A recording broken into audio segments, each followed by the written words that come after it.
क्या मुंबई से 100 किलोमीटर दूर मिनी पाकिस्तान बनाने की तैयारी चल रही है? क्या देश के अंदर नया देश बनाने की कोशिश की जा रही है? यह सवाल इसलिए क्योंकि मुंबई से सटे करजत में सुकून के नाम से हलाल टाउनशिप बनाया जा रहा है। यह टाउनशिप पूरी तरह से मुस्लिम समुदाय के लिए है और इसका विज्ञापन बता रहा है कि कोई हिंदू यहां रह नहीं सकता। और तो और सुकून रेजिडेंसी के 78 फ्लैट्स में से 72 और सुकून एम्पायर की सभी 12 बुकिंग भी मुस्लिम समुदाय के लोगों द्वारा की गई है। यानी मकान के नाम पर गजवाए हिंद बनाने का प्लान चल रहा है। अब जब सवाल उठने लगे तो आनन फानन में इसका विरोध भी शुरू हो गया। सवाल यह भी है कि जमीन जिहाद के लिए जिस तरीके से सांप्रदायिकता की जा रही है, इस टाउनशिप को बनाने की इजाजत आखिर दी कैसे गई? महाराष्ट्र के रायगढ़ के करजत में हलाल लाइफस्टाइल टाउनशिप प्रोजेक्ट का ये विज्ञापन विवादों में है। वीडियो में मुसलमानों के लिए हलाल लाइफस्टाइल टाउनशिप बनाने की बात कही जा रही है। वहीं एनसीपीसीआर के अध्यक्ष प्रियांक कानगो ने वीडियो को शेयर करते हुए लिखा कि विज्ञापन नहीं, जहर फैलाने की कोशिश है। Nation with in the nation है। महाराष्ट्र सरकार को नोटिस किया जा रहा है। वहीं बीजेपी और शिवसेना ने ऐसे प्रोजेक्ट बनाने का कड़ा विरोध किया है। जो ये प्रोजेक्ट के बिल्डर है, उन्होंने प्रोजेक्ट भेजने के लिए कई एडवर्टाइजमेंट और प्रमोशनल फिल्म सोशल मीडिया के लिए बनाए हैं। इसमें कई फिल्म्स तो ठीक लग रहे हैं, लेकिन कई फिल्म्स में ऐसे दर्शाया गया है कि ये प्रोजेक्ट सिर्फ एक समुदाय के लोग ही खरीद सकते हैं और सिर्फ एक समुदाय के लोग इस प्रोजेक्ट में रह सकते हैं, जो बिल्कुल गलत है। इस तरीके की एक एडवर्टीजमेंट जो कि धार्मिक भेदभाव को दर्शाती है और जो गैर संवैधानिक है, अपने फायदे के लिए इस हाउसिंग प्रोजेक्ट को बेचने वाले बिल्डर ने की है। इस पर कार्रवाई तो की ही जाएगी। साथ ही साथ इसका संज्ञान लेकर मानवाधिकार आयोग ने भी इस विषय पर नोटिस जारी कर दी है। जाहिर है सोसाइटी का ये कैसा सुकून है? कौन से सुकून की दरकार है साहब? आखिर कैसा मजहबी सुकून है जहां हिंदू, सिख, ईसाई, जैन दूर रहेंगे, केवल मुसलमानों का सुकून? क्या इस सुकून का मजमून भारत में इस्लामिक स्टेट गजवाए हिंद का जुनून है? लफ्ज जिहाद, थूक मूत्र जिहाद के बाद लैंड जिहाद। Bureau report, Bharat express. तो महाराष्ट्र के करजात की हलाल टाउनशिप के बाद बवाल खड़ा हो गया, विरोध हो रहा है। इधर मेरठ में भी ऐसी कुछ टाउनशिप बसाई जा रही हैं जो सिर्फ मुस्लिम समुदाय के मुताबिक ही हैं। इसमें मुस्लिम समुदाय के लोगों की जरूरतों का ख्याल रखा गया है। मस्जिद का भी निर्माण प्रस्तावित है। इतना ही नहीं, टाउनशिप का जो नक्शा प्राधिकरण से स्वीकृत कराया गया है, उसमें भी मस्जिद का निर्माण दिखाया गया है। हिंदू मुस्लिम भाई भाई का नारा देने वाले सेक्युलर लोग आखिर क्यों इस अब्दुल्ला टाउनशिप में हिंदुओं की एंट्री को दूर रखना चाहते हैं? हालांकि बताया जा रहा है कि अब्दुल्ला नाम के इस टाउनशिप के ओनर कोई हिंदू हैं, जिससे ये साफ जाहिर होता है कि विशेष समुदाय के लिए बनाई जा रही इस टाउनशिप के पीछे कोई बड़ा एजेंडा छिपा है। हालांकि जानकारी में ये भी सामने आया कि ये जमीन कुख्यात गैंगस्टर शारिक की फैमिली की है और उस गैंगस्टर के बेटे का नाम अब्दुल्ला है, जिसके नाम पर यह टाउनशिप बनाई जा रही है। विशेष समुदाय के लोगों के लिए बसाई जा रही टाउनशिप के खिलाफ जांच कर स्थानीय लोगों ने कड़ी कार्रवाई की मांग की है।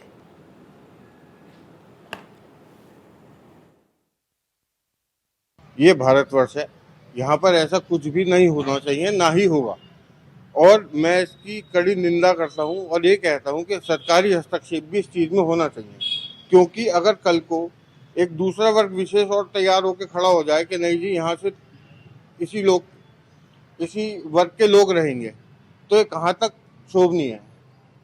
और मैं इस चीज़ में विश्वास रखता हूँ जो मोदी जी कहते हैं, सबका साथ, सबका विश्वास और सबका विकास। देखिए, मेरी जानकारी में आया है हापुड़ रोड पर एक अब्दुल्ला रेजिडेंसी के नाम से कोई कॉलोनी डेवलप की जा रही है और जैसा मैंने जानकारी भी की है अपने स्तर से, वहाँ पर कोई मस्जिद भी बनी है। अभी हम लोग ये जांच कराएंगे कि उसकी अनुमति थी या नहीं थी, कहीं से नक्शा पास हुआ है या नहीं हुआ।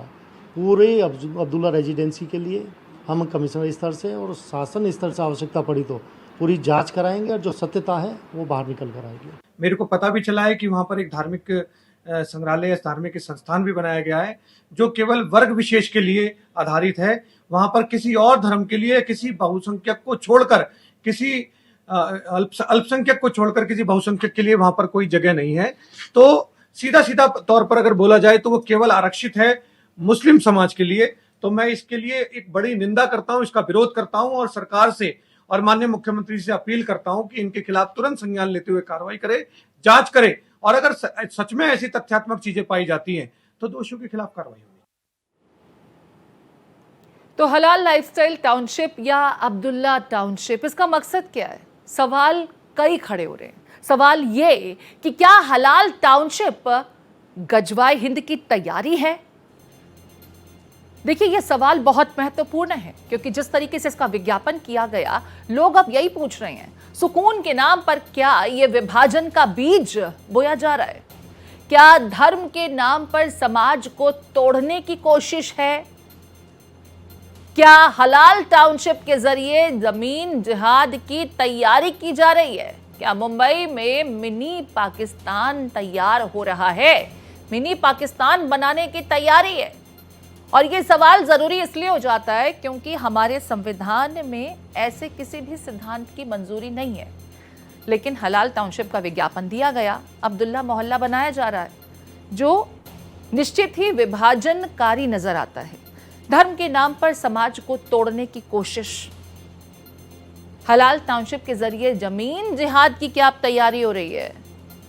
क्या मुंबई के निकट मिनी पाकिस्तान तैयार किया जा रहा है? मुंबई ही क्यों, हम बात मेरठ की भी कर रहे हैं। क्या मेरठ में मिनी पाकिस्तान बनाने की तैयारी है अब्दुल्ला मोहल्ले के नाम पर?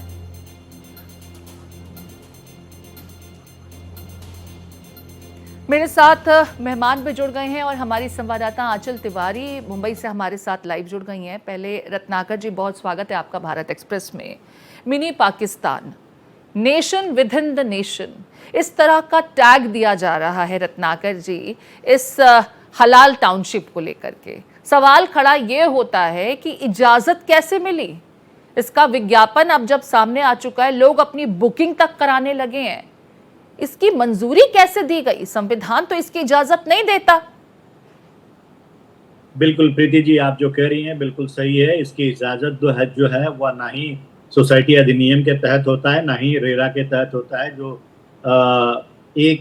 जो इस तरह का जो मार्केटिंग किया जा रहा है कि उसमें एक ही समाज के धर्म के लोगों को सुकून की सारी सुविधाएं जो है वो दी जाएंगी, तो इस तरह का इजाजत जो है कहीं नहीं दिया गया है। निश्चित रूप से चूंकि महाराष्ट्र में गणपति का पर्व चल रहा है और गणपति पर्व में कार्रवाई, अभी आज अंतिम दिन है गणपति पर्व का, और यह समाप्त होते ही पुलिस जो है इसके ऊपर सख्त से सख्त कार्रवाई करेगी, क्योंकि पुलिस के पास लिखित रूप से इस तरह की शिकायत मिल चुकी है। दूसरी सबसे महत्वपूर्ण बात मैं कहना चाहूंगा प्रीति जी कि देखिए, ये छत्रपति शिवाजी महाराज की भूमि है, ये संभाजी महाराज की भूमि है। यहाँ पे गजवाए हिंद स्थापित करने की मंशा जो रखने वाले औरंगजेब को भी महाराष्ट्र की धरती में दफन कर दिया गया है। तो इस तरह की अगर मंशा अगर रखे हुए हैं कि एक भारत में एक दूसरा भारत, इस देश में दो भारत बनाने की जो कोशिश ये करने की कोशिश कर रहे हैं लोग, उसके मंसूबों को जो है हम सफल नहीं होने देंगे। निश्चित रूप से अभी जांच के बाद जो भी लोग इसमें दोषी पाए जाएंगे उससे कड़ी से कड़ी कार्रवाई। ठीक है, अभी आप ये कह रहे हैं कि ऐसा होने नहीं दिया जाएगा, जांच की बात कर रहे हैं। मैं लौटूंगी आपके पास में, आंचल भी हमारे साथ बनी हुई, उनका भी रुख करेंगे। आंचल, आपका मैं रुख कर रही हूँ। रत्नाकर जी के पक्ष को मैं सुन रही थी जिसमें उन्होंने कहा कि हम विरोध करते हैं, जांच किया जाएगा और ऐसा होने कतई नहीं दिया जाएगा। लेकिन सवाल ये है कि किसी टाउनशिप का विज्ञापन तब होता है जब उसकी मंजूरी मिल चुकी होती है, कम से कम जमीनी स्तर पर कुछ काम हो चुके होते हैं। यहाँ तो बुकिंग भी हो चुकी हैं, विज्ञापन आ रहे हैं, बड़े बड़े दावे किए जा रहे हैं और हलाल टाउनशिप को लेकर के जो वायदे किए जा रहे हैं वो कुछ और संकेत दे रहे हैं। गजवाए हिंद की तैयारी है, ये आरोप लगने लगे हैं अब। जी बिल्कुल प्रीति, देखिए हमें ये समझना होगा कि ये पहली बार है जब मुंबई से 100 किलोमीटर दूर एक ऐसे इलाके में इमारत को बनाया जाता है। हालांकि देखिए इमारत को बनाने का काम बिल्डर्स की तरफ से किया जाता है, एडवर्टीजमेंट कैसा किया जाएगा ये भी बिल्डर तय करता है और उसे मंजूरी भी बिल्डर्स की तरफ से दिया जाता है। लेकिन NHRC और रेरा के अंडर में कुछ नियम होते हैं जिसका सीधे तौर पर उल्लंघन किया गया है और इस पूरे मामले को लेकर NHRC की तरफ से महाराष्ट्र सरकार से 2 हफ्ते के अंदर जवाब मांगा गया है। क्योंकि देखिए जिस तरीके से भी हम कह रहे थे कि लव जिहाद हो रहा है, लव जिहाद हो रहा है, लेकिन अब जमीन जिहाद भी देखा जा रहा है। और जिस तरीके से इसको नाम दिया गया है हलाल लाइफस्टाइल टाउनशिप, मतलब वहां पर आपको सुकून मिलेगा, वहां पर आपके लिए कोई भी बाउंड्रीज नहीं होगी। आप अपने तरीके से अपने नियमों का पालन कर सकते हैं, आप बुर्का पहन सकते हैं, जालीदार टोपी पहन सकते हैं, आपको कोई नहीं रोक सकता। लेकिन देखिए वहां के आसपास के जो आबादी है, जो वहां पर हिंदू हैं, वो इसका कड़ा विरोध कर रहे हैं और उनका कहना है कि ऐसा नहीं हो सकता क्योंकि पहला मामला मुंबई से ऐसा सामने आ रहा है। और देखिए जो बुकिंग करने वाले लोग भी हैं उस पूरे इमारत में, उनकी संख्या ज्यादा से ज्यादा मुस्लिम, मतलब कि दूसरे समाज के कोई भी लोग वहां पर बुकिंग नहीं कर सकते। तो ऐसे में कह सकते हैं कि इसको लेकर सरकार को कोई कदम इसलिए उठाना जरूरी है क्योंकि समाज तो बटेगा ही बटेगा, लेकिन लोगों के अंदर एक जो दुरुपयोग की भावना होती वो भी बढ़ेगा। प्रीति जी ठीक है, मैं लौटती हूँ आपके पास। रत्नाकर जी हमारे साथ बने हुए। रत्नाकर जी, जो वायदे किए गए हैं, अगर इस विज्ञापन को हम देखते हैं, एक बुर्का पहने महिला मुस्लिम परिधान में वो हैं और बड़े बड़े वायदे कर रही हैं। वो ये कह रही हैं कि हमारे बच्चे यहाँ सुरक्षित रहेंगे, हम जिस धर्म का पालन करना चाहते हैं वो हम कर सकेंगे, हमारे धार्मिक इंस्टीट्यूशंस जो हैं हमारी चंद कदमों की दूरी पर होगा। इस तरह के वायदे तो समझ में आते हैं, लेकिन जब विज्ञापन में ये कहा जाता है कि सिर्फ और सिर्फ एक समुदाय विशेष के लिए ही यहाँ पर रिहाइश मुमकिन हो सकेगा, यानी आप खुद को सुरक्षित महसूस कर सकेंगे, अपने लोगों के बीच आप हो सकेंगे और किसी अन्य व्यक्ति की दखलंदाजी नहीं होगी। इतना ही नहीं, अगर आपको ऋण चाहिए क्योंकि शरिया के मुताबिक आप ब्याज नहीं वसूल सकते, तो वो ब्याज भी यहां पर लोग ले सकेंगे, बिना ब्याज की रकम ले सकेंगे। ये बात कुछ समझ के परे है। सीधे सीधे जो भारतीय कानून है, जो भारतीय नियम है, उसका माखौल उड़ाया जा रहा है और तैयारी तो कुछ और ही है जिसके दावे किए जा रहे हैं। मैं बार बार गजवाए हिंद नहीं कहना चाहती, लेकिन क्या करूं, ये सोच तो उसी और सोचने पर मजबूर कर रही है। जी प्रीति जी, देखिए ये भारत देश है। भारत देश में नाना प्रकार की जातियां, धर्म और संप्रदाय के लोग रहते हैं जी, और सब लोग अपने आप को सुरक्षित महसूस करते हैं और सबके हितों की रक्षा करती है सरकार। और संविधान में जो लिखा गया है उन संविधान के तहत सबके हितों की रक्षा जो है किया जाता है। अगर कुछ वर्ग विशेष लोगों को, अगर कुछ लोगों को लगता है कि कुछ पर्टिकुलर सोसाइटीज में ही उनको सुकून मिलेगा, तो इस तरह के सोसाइटीज जो है पाकिस्तान में चले जाएं और वहां पे बनाएं जहां पे उनको सारी सुविधाएं मिलेगी। सोसाइटी के अंदर मस्जिद और हलाल की भी व्यवस्था रहेगी, तो इस तरह की सुविधाएं पाकिस्तान में मिलेगी जहां पे वो जा सकते हैं। बिल्कुल निश्चित रूप से अगर अधिनियम के विरुद्ध अगर कोई भी कार्य पाया जाता है, ये जिन सोसाइटियों का जिक्र किया जा रहा है, अगर अधिनियम के विरुद्ध कार्य पाया जाता है और पुलिस को लिखित रूप से इसकी शिकायत मिली हुई है, चूंकि गणपति का त्योहार है इसलिए आज के दिन के बाद जो है कल से इस पे जांच होगी और उस पे निश्चित रूप से अगर कुछ भी गलत पाया जाता है तो उस पे कार्रवाई निश्चित होगी। और मैं सबसे बड़ी रत्नाकर जी, जिन लोगों ने बुकिंग कर ली उन्होंने तो इसी विज्ञापन को देख करके बुकिंग की और डेफिनेटली बुकिंग फ्री में तो नहीं हुई होगी, उनसे पैसे जमा कराए गए होंगे। इतना ही नहीं, इसकी जो फैक्ट्स हैं उसमें अगर मैं देखती हूँ, जिसका जिक्र मैंने पहले भी किया कि बिना ब्याज के आपको पैसा भी मिल सकेगा, क्योंकि शरिया में ब्याज वसूलना इजाजत नहीं मिलती उसकी।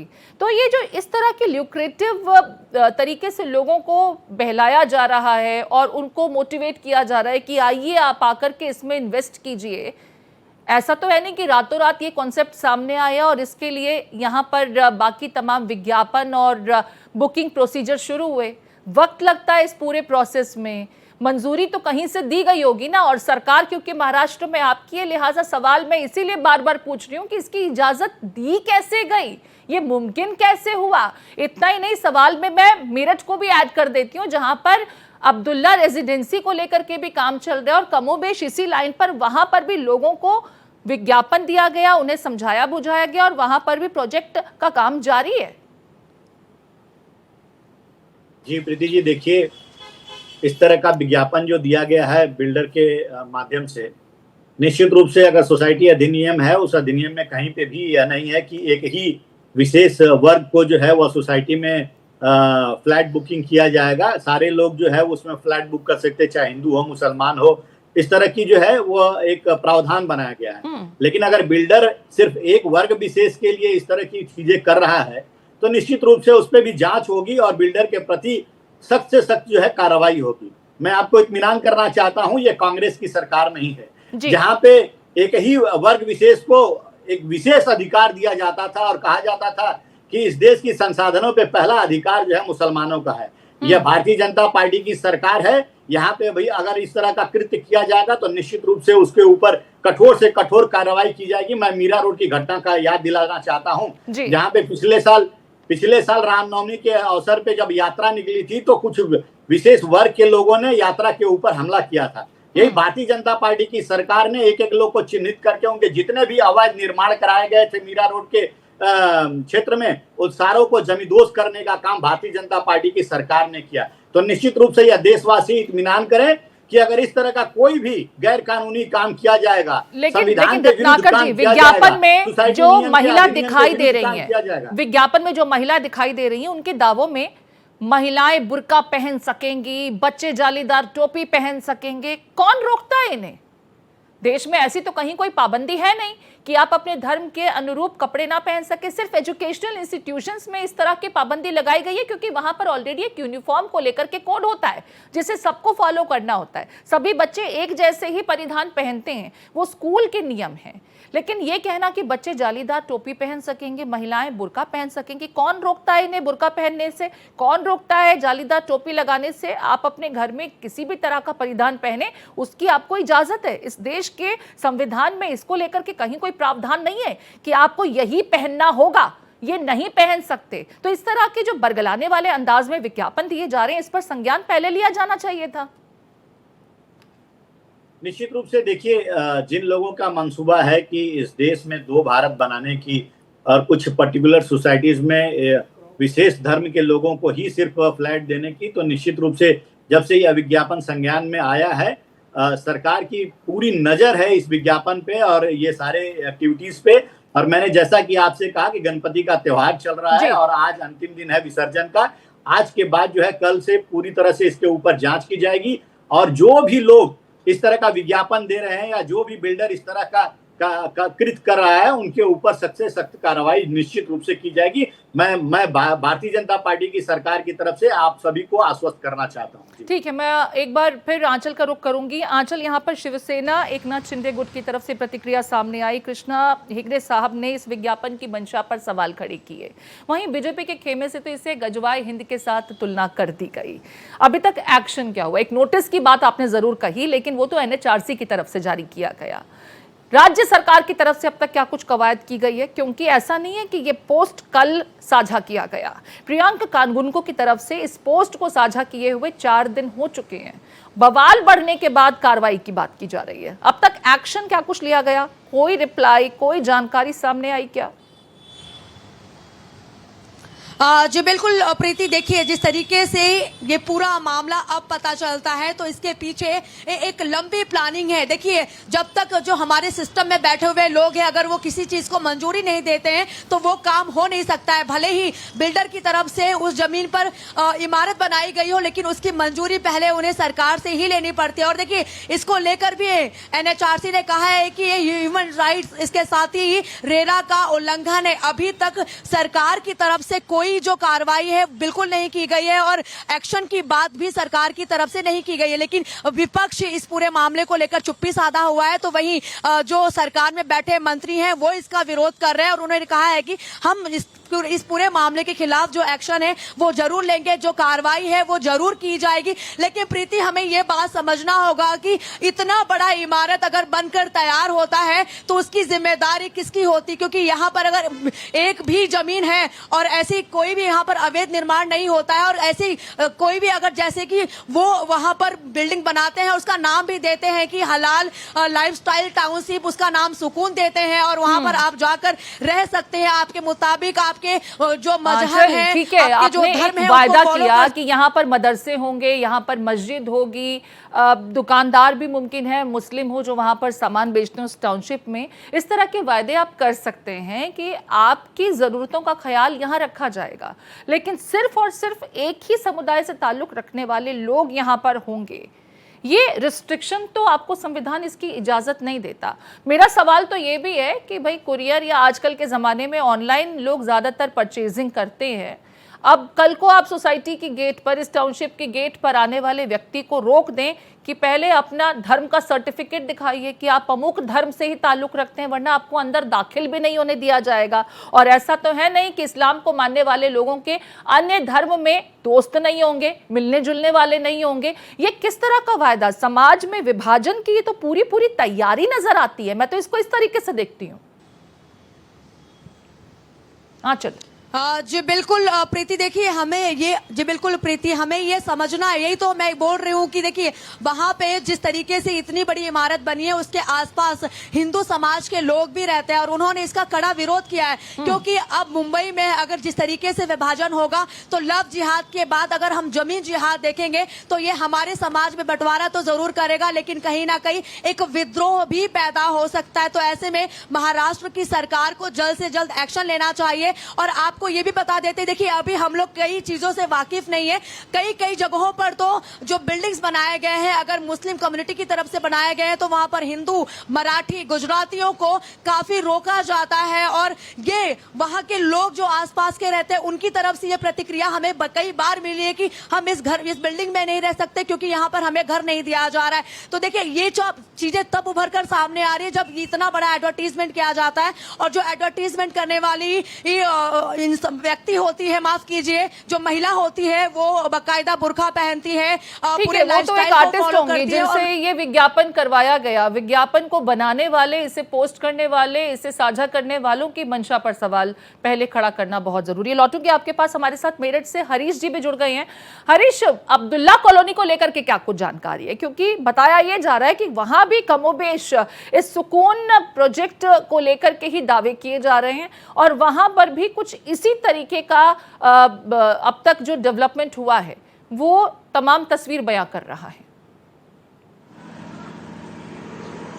देखिए प्रीति, ये पूरा मामला मेरठ के हापुड़ रोड का है। हापुड़ रोड पे एक सोसाइटी डेवलप की जा रही है जिसको अब्दुल्ला टाउनशिप का नाम दिया गया है और इसमें बाकायदा मस्जिद बनाई जा रही है। हालांकि इस पूरे मामले की जानकारी जब तह तक जा रहे हैं तो ये बताया जा रहा है कि प्राधिकरण से बाकायदा इसकी मंजूरी ली गई है। तो निश्चित तौर पर जिस तरीके से हिंदुओं को इस सोसाइटी से दूर रखा गया है और बाकायदा हापुड़ रोड पे मेन हाईवे पर इस सड़क, इस सोसाइटी को डेवलप किया जा रहा है और हिंदुओं को दूर रखा जा रहा है। मतलब हरीश, आप ये कह रहे हैं कि हिंदुओं को यहाँ पर अगर कोई बुकिंग कराना चाहेगा तो उसे कोई फ्लैट, कोई प्लॉट, कोई मकान कुछ नहीं मिल सकता?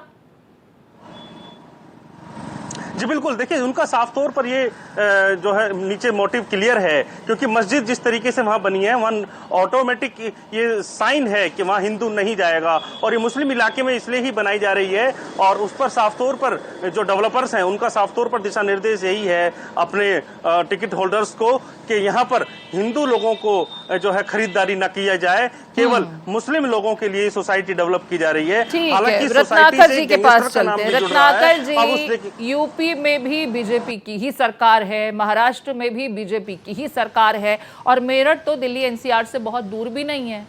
वहां पर ऐसा हो रहा है, कैसे होने दिया जा रहा है?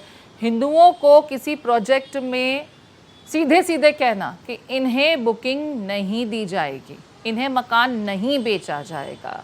मस्जिद बनाना ठीक है, वो परमिशन मिली है, उस पर कहीं कोई एतराज़ नहीं है। जब इस्लाम को मानने वाले लोग हैं तो मस्जिद की भी रिक्वायरमेंट होगी और इस टाउनशिप में मस्जिद बनाया जा रहा है, यहाँ तक कहीं कोई प्रॉब्लम नहीं है। लेकिन जब ये कह दिया जाता है कि हिंदुओं को बुकिंग ना दी जाए, हिंदुओं को कोई फ्लैट अलॉट ना किया जाए, ये कैसे होने दिया जा रहा है?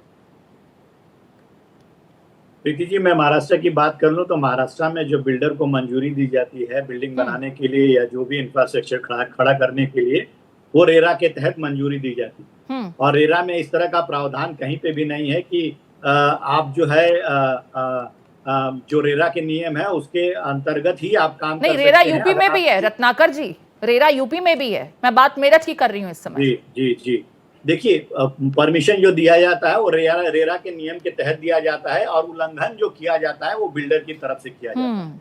और जिस तरह का ये वीडियो फुटेज और मार्केटिंग के जो ये वीडियो फुटेज आए हैं, निश्चित रूप से उस पर सरकार संज्ञान लेगी कि किस तरह से जो रेरा के नियमों का उल्लंघन किया जा रहा है, सोसाइटी अधिनियम के नियमों का उल्लंघन किया जा रहा है, उस पे जो है कार्रवाई निश्चित रूप से की जाएगी। मैं आपको लोकल यहीं की बात बता देता हूँ। यहाँ पे विधायक अतुल भातलकर जी हैं, भाजपा के विधायक, उन्होंने बतौर सरकार से चिट्ठी लिख करके इन सारे क्रियाकलापों के ऊपर संज्ञान लेने की बात कही है, और ये पुलिस में भी यहाँ पे FIR दर्ज की जा चुकी है, और इसके ऊपर कार्रवाई गणपति त्योहार के बाद, चूंकि समाज में इस तरह का एक रोष व्याप्त न हो, गणपति में कोई भी इस तरह की हिंसा न हो, इसलिए अभी तक इस पे कार्रवाई नहीं की गई। लेकिन आज के बाद ये कल से इसकी जांच होगी, और इस जांच के बाद निश्चित रूप से जो भी नियमों का उल्लंघन किया गया, चाहे वह रेरा के नियमों का उल्लंघन किया हो, चाहे सोसाइटी अधिनियम का नियमों का उल्लंघन किया गया हो, चाहे इस तरह का जो मार्केटिंग करके और समाज में वैमनस्य की भावना पैदा करने का जो कृत्य किया जा रहा है, इन सारी चीजों के ऊपर सख्त से सख्त। ठीक है, महाराष्ट्र में गणपति उत्सव है और आज उसका समापन हो रहा है, लिहाजा कुछ इंतजार राज्य सरकार की तरफ से यहाँ पर किसी भी कार्रवाई को लेकर के करने की बात आप कर रहे हैं। दलील ठीक है, वाजिब भी है, समझ में आती है। हरीश, एक और छोटा सा सवाल आपसे लेना चाहूंगी। जिस तरीके से आंचल ने बताया कि NHRC की तरफ से महाराष्ट्र में नोटिस दिया गया है, क्या अब तक इस अब्दुल्ला रेजिडेंसी को लेकर के कोई एक्शन, कोई कार्रवाई देखने को मिली है? किसी तरह का नोटिस, किसी तरह का सवाल जवाब किया गया है? देखिए, सबसे पहले इस पूरे मामले को भारत एक्सप्रेस ने उठाया है, और उसके बाद से जो यूपी सरकार के ऊर्जा राज्य मंत्री हैं, वो लोकल मेरठ के रहने वाले हैं, उन्होंने कहा है कि मैंने अपने लोगों से इस मामले की जानकारी करा ली है। इस पूरे मामले की जांच शासन स्तर से और कमिश्नर स्तर से कराऊंगा। अगर इनके आरोप सत्य पाए जाते हैं तो कार्रवाई भी होगी। तो निश्चित तौर पर आप इसे बड़ी जीत भी कह सकते हैं भारत एक्सप्रेस के जरिए आम जनता को और हिंदू लोगों को, जिन लोगों ने इनमें मकान खरीदने की या सोसाइटी में एंट्री करने की सोची थी, उनके लिए यूपी सरकार अब आगे भी आ रही है, ऐसा भी कहा जा सकता है। क्योंकि जो यूपी सरकार के राज्य मंत्री हैं, उन्होंने कहा है कि इस पूरे मामले में जांच कराई जाएगी, और जांच के बाद अगर आरोप सत्य पाए जाते हैं तो दोषियों पर कार्रवाई होगी। क्योंकि सोसाइटीज और रेरा के जो नियम है वो लगभग कमोवेश एक जैसे हैं, कहीं ऊंचा नीचा हो सकता है एक दो किसी पॉइंट पर, लेकिन अगर कहीं कोई पॉइंट को डिस्टर्ब किया गया है, उनकी शर्तों का उल्लंघन किया गया है, तो निश्चित तौर पर बिल्डर और डेवलपर्स के खिलाफ कार्रवाई होगी।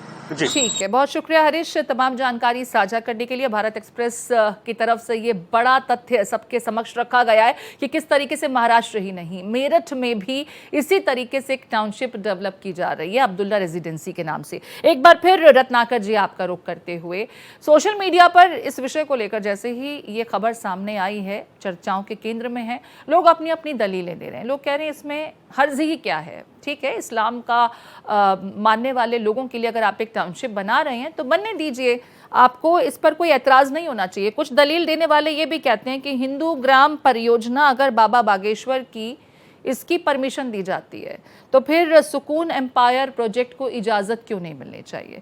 लेकिन मुझे याद है जब बाबा बागेश्वर की तरफ से हिंदू ग्राम परियोजना का ऐलान किया गया था तो काफ़ी हो हल्ला मचा था, क्योंकि इस देश में कहीं भी धर्म के नाम पर इस तरीके से कुछ डेवलप करना जहां पर किसी के न आने को लेकर के इजाज़त नहीं दी जाएगी, इसके लिए कोई प्रावधान संविधान में है नहीं। और बाबा बागेश्वर ने भी कहा था कि ठीक है, हम ये नहीं कह रहे कि सिर्फ हिंदुओं के लिए, हिंदुओं धर्म को मानने वाले समझने वालों के लिए ये खुला हुआ है। यहाँ पर फ्लेक्सिबिलिटी तो होनी चाहिए। यहाँ पर सीधे सीधे ये कहना कि सिर्फ मुसलमानों के लिए टाउनशिप होगी, ठीक है, आपने स्कूल में, इंस्टीट्यूशंस में, बैंकिंग सेक्टर में सभी इस्लाम को मानने वाले लोगों को जगह दे दी, आपने उसके लिए प्रावधान कर दिया। लेकिन पुलिस, वहाँ पर भी आप कहेंगे कि हमें वही पुलिस इंस्पेक्टर चाहिए, वही पुलिस अधिकारी चाहिए जो मुसलमान हो। ये तो मेरी समझ के परे है। फिर कानून को लागू कैसे करेंगे, उसका पालन कैसे कराया जाएगा? और अगर लोगों को भ्रामक विज्ञापन के जरिए सिर्फ इन्वेस्टमेंट कराने के मकसद से ये विज्ञापन जारी किया गया तो ये सीधे सीधे लोगों के साथ फ्रॉड है। देखिए प्रीति जी, मैं ये कहना चाहूंगा कि धार्मिक कार्यों के लिए मंदिर बनाया जाता है, मस्जिद बनाया जाता है, गुरुद्वारा, चर्च बनाया, जी, आप जाइए वहां पे धार्मिक कार्य करिए। लेकिन अगर सोसाइटीज बनाई जाती हैं तो उसमें धर्म के आधार पे कहीं पे भी इस तरह का कोई प्रावधान नहीं किया गया है। और जो भी लोग समाज में समरसता को, मैं कहूंगा फिर से, सामाजिक समरसता को बिगाड़ने का काम जो काम कर रहे हैं, जो समाज को बांटने के लिए इस तरह का विज्ञापन दे रहे हैं या इस तरह का कृत्य कर रहे हैं, निश्चित रूप से आप समझ जाइए कि सरकार की पूरी नजर है इन सब चीजों पे और उस पे जांच भी होगी और उनके बिल्डरों के खिलाफ कार्रवाई भी होगी, क्योंकि इस देश में दो भारत नहीं बनने दिया जाएगा। मैं यही कहना चाहूंगा। चलिए, आप बहुत बड़ा वादा कर रहे हैं कि भारत के भीतर एक और भारत नहीं बनने दिया जाएगा और सिर्फ गणेश उत्सव के समापन का इंतजार है, इसके बाद एक्शन जरूर देखने को मिलेगा। आंचल, एक बार फिर आपका रुख करते हुए, बीजेपी के खेमे का एकनाथ शिंदे शिवसेना के खेमे की तरफ से प्रतिक्रिया आई, लेकिन एनसीपी, कांग्रेस या मैं ये कहूं कि विपक्षी खेमे की तरफ से कोई रिएक्शन अब तक नहीं आया है। चुप्पी साध ली गई है, होंठ सी लिए गए हैं। जो बिल्कुल प्रीति, देखिए इसका जिक्र हमने पहले भी किया था कि जहां एक तरफ बीजेपी की सरकार में इस पूरे मामले को लेकर उठाया जा रहा है और कहा जा रहा है कि जरूर एक्शन लिया जाएगा, तो वहीं विपक्ष इस पर बोलने से डर रहा है। शायद मुझे यही लग रहा है, क्योंकि देखिए अब पूरे मुंबई में बीएमसी के चुनाव होने वाले हैं और उसके पहले अलग अलग मुद्दे लेकर जो पार्टियां हैं वो उठा रही है और बीएमसी के चुनाव को लेकर विपक्ष शायद इसलिए चुप है कि उसका जो इम्पैक्ट है उनको देखने को मिलेगा। क्योंकि देखिए जहां बीजेपी से वोट कटे थे वहीं विपक्ष को वोट मिले थे। अब अगर विपक्ष इस पूरे मामले को लेकर कुछ बोलता है तो मुस्लिम समाज इनके खिलाफ जाएगा। इसी को तो तुष्टीकरण की राजनीति कहते हैं ना, इसी को तो तुष्टीकरण की राजनीति कहते हैं। जो सवाल मैंने रत्नाकर जी से किया था वो आप बेहतर तरीके से बयां कर पाएंगी। ठीक है, आपने एक टाउनशिप को लेकर के बात की, आपने विज्ञापन दिया, आपने ये कहा कि यहाँ पर सिर्फ मुसलमान रह सकेंगे, मदरसे होंगे, मस्जिद होंगे, जो ऑफिसेज भी हैं वहाँ पर भी मुस्लिम लोग ही काम करेंगे, चाहे दुकान हो या ऐसे कोई और एस्टैब्लिशमेंट। सवाल ये है कि पुलिस या ऐसे जो संबंधित महकमे होते हैं उसमें भी आप पिक एंड चूज करवा सकेंगे क्या कि यहाँ पर नियुक्ति सिर्फ इस्लाम को मानने वाले लोगों की ही होनी चाहिए? क्योंकि कोई दूसरे समुदाय का व्यक्ति तो अगर वहाँ पर कोई खुदा ना खास्ता क्राइम हो जाए वो अंदर दाखिल होने से भी डरेगा, क्योंकि उनकी बहुतायत होगी और बड़ी संख्या में वो पुलिस वालों को भी रोक सकेंगे। ये वाकई सोचने वाला विषय है। आंचल, छोटे भी रिएक्शन चाहूंगी। जी बिल्कुल प्रीति, देखा, और यही वजह है कि वहां के आसपास के लोग डरे हुए हैं और वो विरोध कर रहे हैं कि ऐसे कैसे ये जो इमारत के जो जिम्मेदार व्यक्ति, एक बिल्डर्स, वो ऐसे फैसला कैसे ले सकता है। देखिए अब ये पूरा का पूरा जो मामला है ना, जांच का विषय है और जांच के बाद पता चलेगा कि क्या ये फर्जी एडवर्टीजमेंट थी या बिल्डर्स की कोई और मंशा थी। ऐसे कई जो जांच है वो किए जाएंगे, शायद बिल्डर से पूछताछ की जाए, उनको नोटिस जारी किया जाए, तो ये पूरा जांच का विषय है। लेकिन ये देखना होगा कि मुंबई में वापस ऐसा कुछ ना हो, इस पर सरकार को सबसे ज्यादा जोर देने की कोशिश। सरकार नींद से जाग गई है और एक्शन की बात भी की जा रही है। नोटिस भी 2 हफ्ते के भीतर उसका जवाब देना है। प्रतिक्रिया के बाद क्या कुछ एक्शन देखने को मिलता है, इसके लिए थोड़ा सा इंतजार जरूर करना होगा। बहुत शुक्रिया आंचल, विस्तार से तमाम जानकारी साझा करने के लिए। हमारे साथ रत्नाकर जी बने रहे। बहुत शुक्रिया रत्नाकर जी आपका, और हरीश आपका भी, इस विषय पर विस्तार से तमाम तथ्य साझा करने के लिए।